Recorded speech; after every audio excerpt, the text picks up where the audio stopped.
What's up, HyperFast Nation? On this episode of the show, we are looking at the difference between Keller Williams and eXp Realty. You don't want to miss this episode.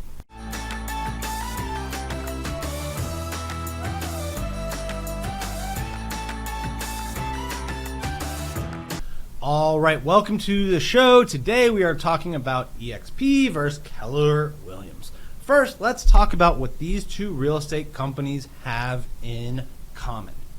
Starting with, they both revolutionized the real estate industry. In the 90s and early 2000s, the main innovation, really the changes in the industry, came from Keller Williams. That was when they were experiencing huge amounts of agent growth. Prior to eXp Realty, by the way, Keller Williams was the fastest growing company in the history of real estate. They reached 85,000 agents in about 28 years. eXp Realty also revolutionized the industry, mostly in the teens and going into the 2020s. They reached 85,000 agents in 13 years. All right, so they did it in less than half the time that Keller Williams did, but nonetheless, both of these companies revolutionized the real estate industry. All right, they both introduced a lower cost of housing your real estate business. Right, Keller Williams was the first franchise to have or at least the first at scale, to have a fixed franchise fee. Right, a lot of places charge 6% of everything. And you can spend hundreds of thousands of dollars on that fee depending on your productivity. Keller Williams capped that at $3,000. So you have your local broker cap, right? Your local office cap. Then you pay 6% to international, right? The franchise fee, and that's capped at $3,000. So, Keller was the first, I think, to do that at scale.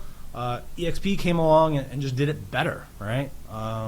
Your fixed costs traditionally have been a lot lower at eXp, especially if you build out teams, than that of Keller.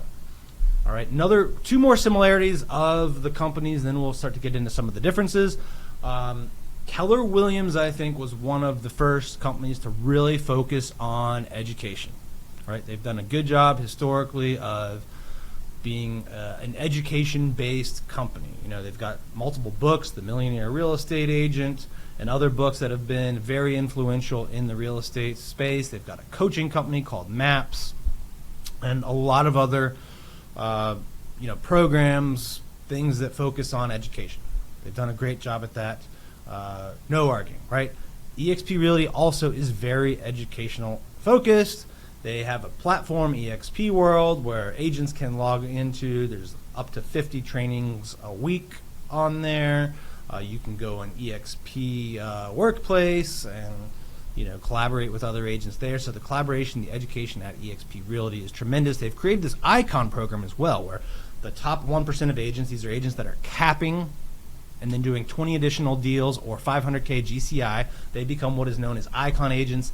They immediately get half of their cap back in the form of eXp stock, and then they can get another $4,000 back if they attend the eXp events. So this is why the events are widely attended by top agents, or one of the reasons anyway.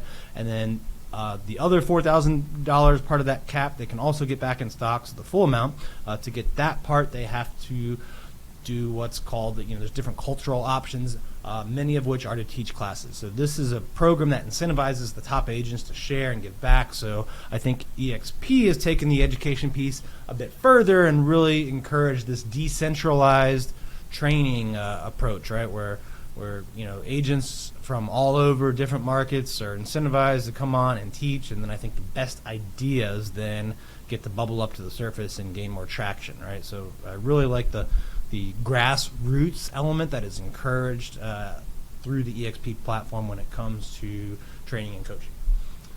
Another thing I think is similar between the companies, and then we'll get into the differences, they both encourage the agent to be the brander, the lead generator, the marketer, right? A lot of other brokerages make it so that, the marketing's on their domain, the signs all look the same, the fonts, the colors, the logos all look the same.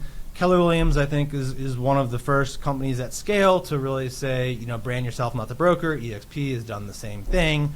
And I love that because branding, lead generation, sales, skills, all that stuff is at the agent level, not the broker level. Now, where are they different? All right. The biggest difference comes from something that cannot be changed, and it is the overall structure. Keller Williams is the most innovative brokerage, I believe, at the old model system, right? The old model system is one that has, an ownership structure that is either franchised or Wall Street owned, and they typically have lots of brick and mortar, right? No difference at Keller Williams. They are the old model franchise system. So underneath the international, the main ownership, like under Gary Keller, there's the international level, then the regional level, then those regions go and sell franchises to local brick and mortar, broker owners. Then those people go out and hire team leaders, and then you have the agent, right? So you have all of these things that need to get paid, right? All of those levels I just described have to get paid. That creates inefficiencies when it comes to just normal operating and when it comes to financials. So it costs more to run that system. Nothing can ever structurally change about that. All of these franchise agreements are in place. So what does that mean for the agent? Well, that means you have to have less services and higher costs, right? Generally speaking, it costs more to hang your real estate license and sell more than at eXp Realty. As you add team members in the Keller Williams systems, this difference becomes even greater for most. Now, there have been examples of market centers cutting their caps and all this stuff to compete with eXp Realty. I've seen that in a few different spots, and that really is just going to accelerate, I think, the stagnation that you're seeing at Keller Williams versus the growth at eXp Realty, because now that market center, they typically financed it by selling shares to people. Those shares, are now going to generate less cash. Keller Williams has a profit share system, not a revenue share system like eXp. So if you're lowering the caps to compete with eXp, and the best they can do, by the way, is kind of match it, although they can't really with teams. But if they are doing that, then now they've killed the profit share for the people that have recruited and built that, and it's just not a great, I think, alternative, right? So I think the cost structure is higher there. It cannot be changed, and you're either gonna pay more or get less services, right? Less benefits. There's just no way around that. The cost structure is what it is. All right. Another huge difference, I think, at eXp Realty is the transparency of it. Because it's publicly owned, right? Because agents are owners in the company through the stock awards, there just simply is more transparency. This is also true, by the way, of revenue share, right, versus profit share. And we'll get into the financial differences of that, but let's just talk about the transparency. At eXp Realty, you can log in at any time, see the agents in your downline, see the deals they're doing, see how much commission it generated that went to the company, and then see your revenue share from it. I do not believe that same exact amount of visibility exists in transparency when it comes to market center profits. All right. Now let's talk about the biggest, I think, difference between the two companies: revenue share versus profit share. I think a lot of real estate agents at Keller Williams do not care about profit share, and when you look at the numbers, you can kind of see why. I've seen examples where the revenue share at eXp Realty is paying 8 to 12 times more than profit share at KW. Well, to share profit, right, you have to first bring in the revenue and then pay a lot of expenses, right? You're sharing from the bottom after expenses of the market center, expenses of the region, expenses of international have been paid. So money comes in, goes to all those different layers we described earlier, and then the market center distributes profit share. Now here's the other issue with profit. Profit can be disguised. It can be monkeyed with a lot easier, a lot more readily than revenue. Revenue is pretty much revenue. Profit, though, gets a little squishy. Like the market center can the market center can prepay rent in a good month, right? They can hire third-party coaching companies that belong to the owner, or consulting companies, right? There's ways that profit can kind of disappear before it has to be distributed, and when you have a months like a lot of brokerages saw in Q4 of 22, Q1 of 23, there might not be that much profit at all to distribute. All right, revenue on the other hand, like what you see DXP, comes off the top. It's very transparent. You can see exactly what came in, and it's paid out 3 weeks after the month is over, or 2.5 weeks, something like that.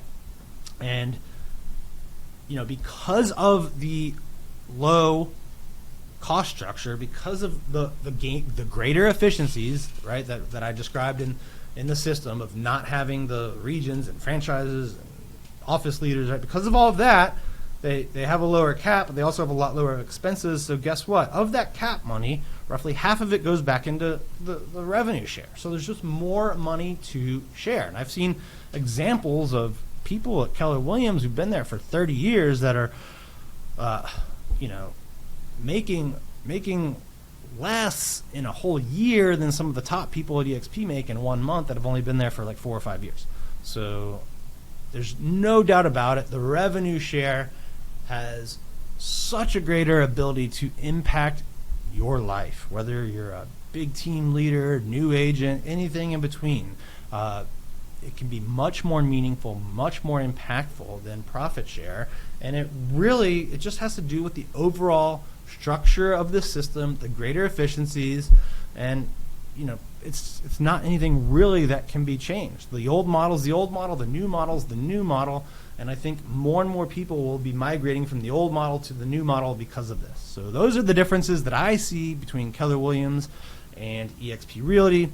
If you want to learn more about how eXp Realty can benefit your business, can help you scale, can help you keep more of your commission, become an owner of the company, and get ongoing recurring revenue share, then Carrie Shull and I would be honored to have a discussion with you about what it would look like when you partner with us at eXp Realty. All you need to do is send me a text message at 703-638-4393. Again, that's 703-638-4393. I'd be honored to have that discussion with you. Thank you for tuning in to this episode of the HyperFast Show. We will see you next time.